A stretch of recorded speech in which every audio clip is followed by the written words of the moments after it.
안녕하세요. 사주읽기입니다. 지금 지장간 이해하기에 대해서 제가 계속 영상을 올리고 있는데요. 오늘은 제대로 된 역에 대한 이해입니다. 역이라는 게 변화하는 기운이에요. 이 변화하는 기운은 우리가 사주팔자를 간명할 때 변화하는 운을 읽는 그 기초적인 부분이 됩니다. 그래서 이걸 이해하기 위해서 지장간을 공부해야지 이걸 이해할 수 있고요. 지장간의 삼합이라는 이론, 천간 에너지의 지지 공간에서 에너지의 강도를 의미하는 12운성을 이해할 때 이 변화하는 기운을 이해하는 가장 쉬운 방법이라고 할 수 있어요. 이 지장간은 천간 에너지가 지지 공간에서 어떤 작용을 하는지를 알려줍니다. 그래서 삼합하고 이 12운성을 대입하면은 더 정확해져요. 그래서 이걸 함께 공부를 하면 좀 더 쉽게 이해할 수 있기 때문에 이 세 가지를 같이 공부해라 라고 이야기를 하는 거고요. 지구는 눈에 보이지 않는 기운에 따라서 계절이 흐릅니다. 봄, 여름, 가을, 겨울로 흐르고요. 자연도 바뀌죠. 우리 인간의 삶도 똑같습니다. 좋은 날이 있으면 힘든 날도 있고요. 그리고 열심히 땀을 흘리기도 하지만 할 일이 없어서 놀 때도 있어요. 그래서 이 천간 10개의 천간 에너지가 지지 12공간, 이 공간을 지날 때 천간이 알맞은 공간을 만나야지 싹을 키워서 나무가 성장하기도 하고요. 열매를 맺고 수확을 하기도 해요. 하지만 이 천간과 지지 공간 에너지가 서로 맞지 않고 부정적으로 드러날 때는 이게 자연에서는 지진이나 홍수 이런 자연 재해를 일으키기도 합니다. 인간의 사주에서도요. 에너지가 긍정적일 때는 싹을 틔우고 꽃이 피고 열매를 맺지만 이 에너지가 역할이 부정적으로 쓰일 때는요.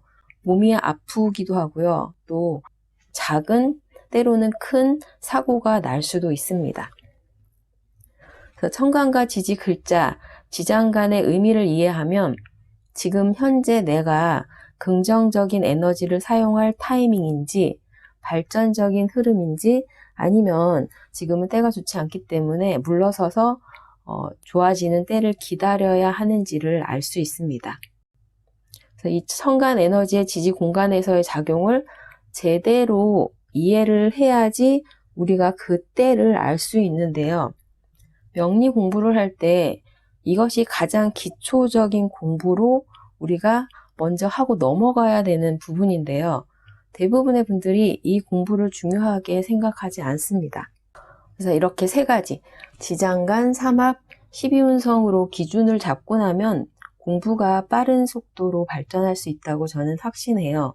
공부를 처음 하시는 분들도 이 방법을 사용해서 공부를 하시고, 그리고 지금까지 명리 공부를 많이 하셨는데 지장간 공부를 별로 안 했다, 삼합 공부 별로 안 했다고 하시는 분들은 지금이라도 이 지장간을 토대로 삼합과 12운성에 대한 제대로 된 기준을 잡으시기 바랍니다. 지난 시간에도 제가 이야기를 했었는데요. 저는 이 12운성을 볼 때 양간이든 음간이든 모두 순행하는 그 기준을 두고 있는데요. 기존 이론은 양생, 음사, 음생, 양사예요. 양이 생겨나면 음이 사라지고 음이 생겨나면 양이 사라진다. 그런데 지장간하고 삼합을 공부하다가 보면은 양하고 음은 같이 순행하는 게 맞고요. 그리고 지장간하고 삼합을 보면 양이 강해질 때 새로운 음이 만들어집니다. 그리고 음이 강해질 때 다른 양을 만들어내고요. 그렇기 때문에 12운성도 여러 가지를 대입해 보시고 어느 것이 맞는지 한번 임상을 통해서 스스로 깨닫기를 바랍니다. 봄은 가장 밝은 밝고 만물이 펼쳐지는 그런 시기예요. 모든 것이 확장하는 시기라고 했었죠. 그래서 이 인월에 인호술 삼합이 시작이 됩니다. 인호술 삼합은 분산, 확산의 화삼합이죠. 여름에는 이제 확장된 거를 다시 오므려 가지고 음으로 변화시키는 계절이에요. 봄에 확장된 것을 여름에는 단단하게 만들어 줍니다. 그래서 사화월부터는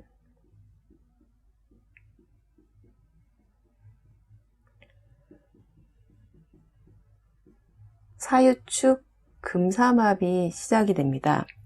봄에 인호술로 부풀리고 확장되었던 물질의 부피를 줄이고 단단하게 만드는 역할을 이제 사화월부터 시작하는 그런 의미가 돼요. 가을은 확장의 계절이 봄이었다면 가을은 반대겠죠. 봄하고 가을은 반대고 겨울하고 여름은 또 반대 계절입니다. 가을은 확장된 거를 가장 작게 축소시키는 그런 계절이 가을이에요. 신월에 신자진 수삼합이 시작이 됩니다. 여름에 사유축 삼합으로 단단하게 만들었던 물질의 부피를 좀 더 축소하고요. 열매 속에 생긴 종자 씨를 더 딱딱하게 축소시키는 것이 이 가을에 일어나는 일이다라고 할 수 있겠죠. 겨울은 가을에 가장 작게 축소시켰던 이 종자를 다시 깨뜨려서 부풀리기 시작해요. 겨울은 성장이 시작되는 그런 계절입니다. 그래서 해월에 해묘미 삼합이 시작이 됩니다. 해묘미 삼합은 목삼합이라고 하죠. 그래서 이게 이제 기준이 되는 거예요. 그래서 어떠한 에너지들이 이 삼합을 하는지, 인월은 병화하고 을목, 무토가 활동을 시작을 하고요. 사화월은 정화, 경금, 기토가 삼합을 시작합니다. 가을은 임수하고 신금이 신자진 삼합을 신월에 시작하고요. 겨울은 해월에 간목하고 계수가 해묘미 삼합을 시작합니다. 겨울에 시작된 성장의 이 부풀림은요, 봄의 기운이 가장 강해져서 많이 부풀리는 게 이제 봄이에요. 여름에는 이렇게 부풀렸던 물질을 단단하게 열매로 만들고, 가을에는 열매 속에 종자를 딱딱하게 완성시키고, 겨울에는 다시 딱딱함을 다시 부드럽게 부풀리기를 반복하면서 자연은 돌고 돕니다. 그러면 이 돌고 돈다는 것 자체가 에너지가 돌고 돈다는 그런 의미가 되죠. 지구는 태양의 남중 고도에 따라서 지역의 차이는 있지만 제가 기온의 차이가 생긴다고 전에 이야기를 했었어요. 천간 글자 중에 지구 온도에 영향을 주는 기운은 화기하고요. 수 에너지라고 할 수가 있어요. 병화는 같은 화기라도 병화, 정화가 하는 일은 달라요. 병화는 확장, 봄에 확장하고 확산시키는 그런 기운으로요. 온도를 상승시키는 역할을 합니다. 그러면 가을에 임수는 반대잖아요. 축소한다는 것 자체는 응직과 응축의 기운으로 기온을 떨어뜨리는 게 임수의 역할이에요. 병화는 온도를 올리고 임수는 기온을 내린다라고 이야기를 할 수 있겠죠. 하지만 계절이 봄하고 가을만 있는 게 아니잖아요.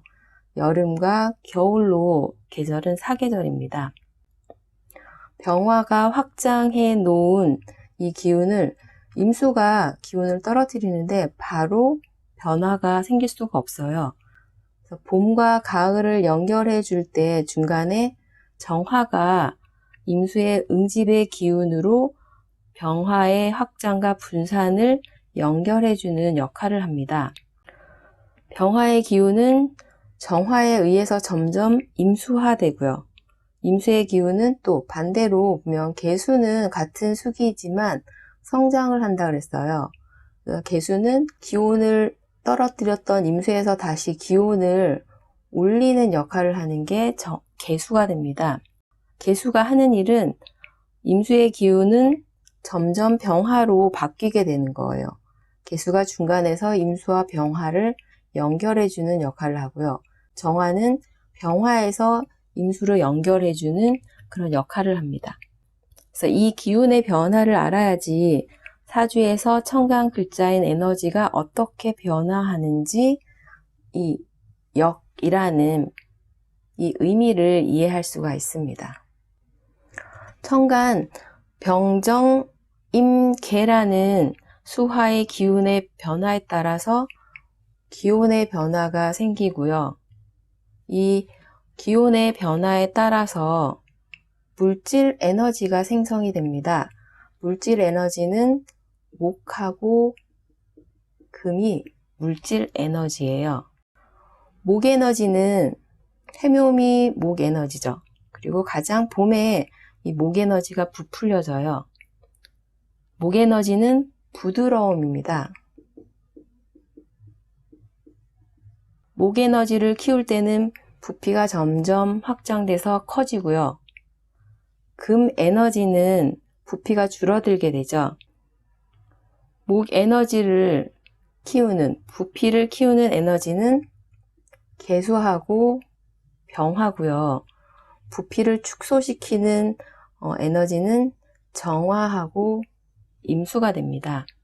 올해는 신축년이죠. 신금은 가을의 에너지예요. 가장 작고 딱딱한 종자를 그런데 지지에 축토하고 함께 왔죠. 축토는 임목 전의 글자예요. 이제 곧 임목으로 드러난다는 의미죠. 신금은 겨울을 지나면서 간목 에너지를 만들어가고 있는 중이에요. 금하고 목을 연결해 주는 게 해자축 수가 됩니다. 그래서 그냥 보면은 딱딱하고 아주 날카로운 그런 의미로만 보이지만요.